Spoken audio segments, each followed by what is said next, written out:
Start.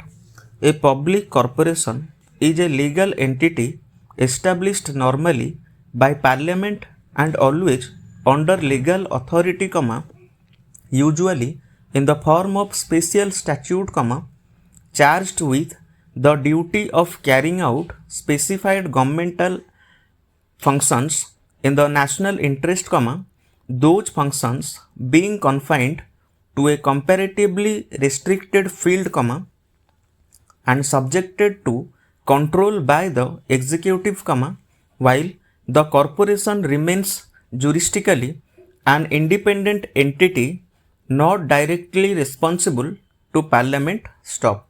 A public corporation is not generally a multi-purpose authority but a functional organization created for a specific purpose. Stop. It has generally no shares or shareholders. Stop. Its responsibility generally is to government. Stop. Its administration is in the hands of a board appointed by the competent minister. Stop para. The employees of public corporation are not civil servants. Stop.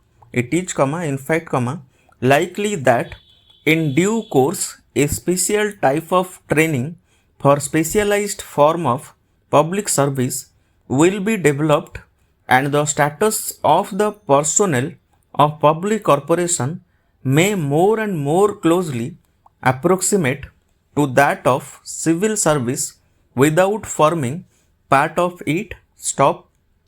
In so far as public corporations fulfill public tasks on behalf of government, they are public authorities and as such subject to control by government. Stop. One more principle which was reiterated by this court in above constitution bench judgment is that corporations which are instrumentalities of the government are subject to the limitation as contained in the constitution.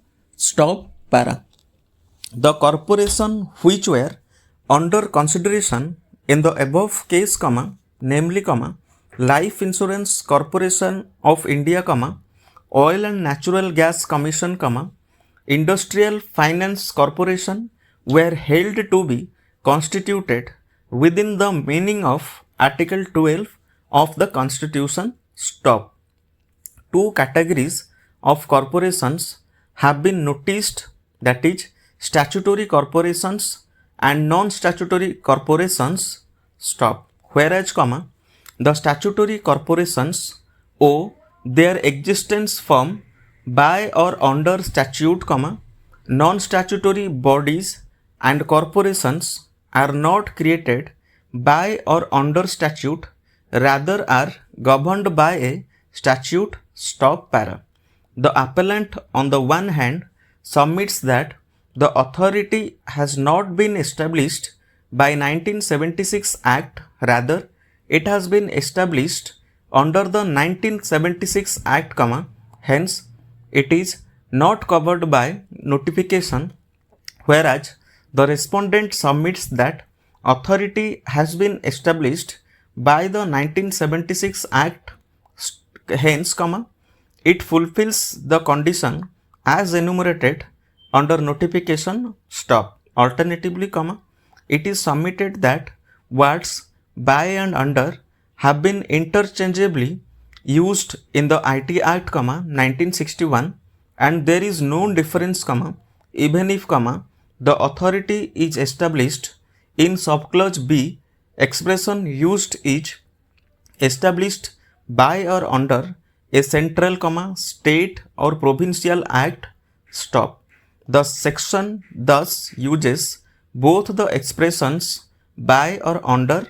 Stop para.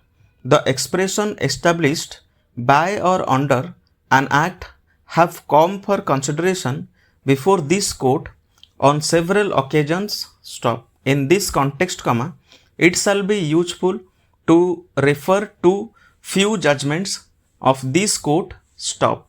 In Sukhdev Singh, the court had occasion to consider the status of company incorporated under the Companies Act stop.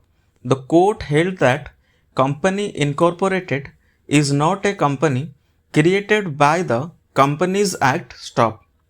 Another judgment which had occasion to consider the expression established by or under the Act is a judgment of this court stop.